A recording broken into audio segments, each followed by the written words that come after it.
Hello everyone, welcome to our channel. আজকে আমি বানাবো একটি চকলেট কেক। একটি 1 পাউন্ডেরই কেক ছিল। তো স্পঞ্জটা আমার বেক করে ক্রাম কোট করা হয়ে গেছিলো। আর এখন ফাইনাল আইসিং করব। তো একটু হালকা ইয়েলোর মধ্যে রাখছি। আর দেখতেই পাচ্ছ উপরে একটু হালকা ইয়েলো দিয়ে নিচ্ছি যাতে শেডি টাইপের আসে কালারটা।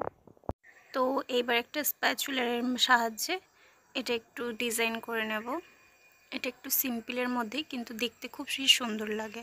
তো যেখানে একটু ক্রাম কোটিংয়ের জন্য কেকটা স্পঞ্জটা দেখা যাচ্ছে সেখানে একটু চকলেট গার্নাশ দিয়ে ড্রপ দিয়ে নেব যাতে জিনিসটা দেখতেও সুন্দর লাগে আর ওটা ঢাকাও পড়ে যায় গ্যাপটা।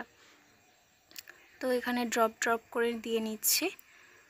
দেখতে পাচ্ছ সাইডে একটু পড়ে গেছে, একটু লিকুইডটা বেশিই হয়ে গেছিলো এখানে। আমার যেখানে ভুল হয় সেটাও আমি ভিডিওর মাধ্যমে তোমাদের সামনে তুলে ধরার চেষ্টা করি যাতে ভুল কোনটা হচ্ছে ঠিক কোনটা হচ্ছে সেটা সম্পূর্ণ দেখতে পারো তোমরা। তো এখানের কাজটা আমার অলমোস্ট ডান। তো এবার এর উপর একটু ক্রিমের ফ্লাওয়ার দিয়ে নেব, শেডেড ফ্লাওয়ার দেব। এটা পিঙ্ক আর ইয়েলোর কম্বিনেশন ছিল। তো ফ্লাওয়ারগুলো দেওয়ার জন্য আমি একটা স্টার নজেল নিয়ে নিয়েছি। তো এটা পুরো সিম্পলের মধ্যে জাস্ট রাউন্ড করে ঘুরিয়ে নেব।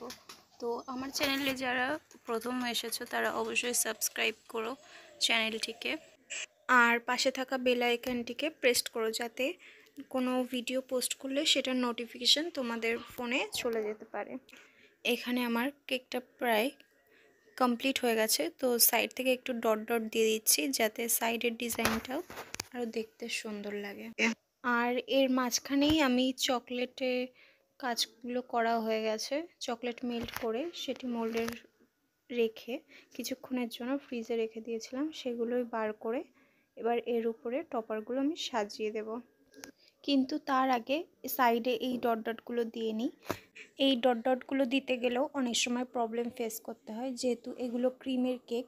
একটু এদিক থেকে ওদিক হয়ে গেলেই মানে ডিজাইনটা খারাপ হয়ে যায়। তো দেখো এখানে চকলেট টপারগুলো বানানো হয়ে গেছে। তো এখানে জাস্ট ডিজাইন করে একটু সেট করে দেব। তো একটার পর একটা একটু বসিয়ে দিলাম আর চকোচিপও দিয়ে নেব বেশি করে যাতে ডিজাইনগুলো আরও দেখতে সুন্দর লাগে।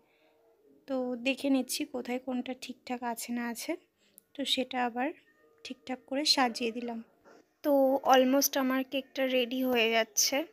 তো যাওয়ার আগে কিছু স্প্রিঙ্কল ছড়িয়ে দেবো। স্প্রিঙ্কল দিয়ে ফ্রিজে রাখলে সবসময় কালারগুলো ছেড়ে দেয় যাতে কেকটা দেখতে আরও খারাপ লাগে। তো এখানে আপাতত চকোচিপগুলো ছড়িয়ে দিচ্ছি। তো ফাইনাল লুকটা আমি লাস্টে একটি ছবির মাধ্যমে দিয়ে নেব, কেননা সবসময় ভিডিও করে দেওয়া হয় না। কেননা লাস্টে যখন স্প্রিঙ্কলগুলো দিই তখন আর ভিডিও করা সম্ভব হয় না। কাস্টমার এসে একটুও ওয়েট করতে চায় না, যেহেতু আমাকে সঙ্গে সঙ্গে কেকটা ডেলিভারি দিয়ে দিতে হয়।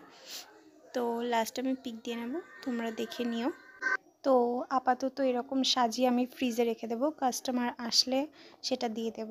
তো এখানে ওয়েট মেশিনটা দেখে নিচ্ছি কতটা কীরকম ওয়েট হয়েছে। এটা 1 পাউন্ডের কেক ছিল। তো আশা করি ভিডিওটি ভালো লেগেছে। হর হর মহাদেব।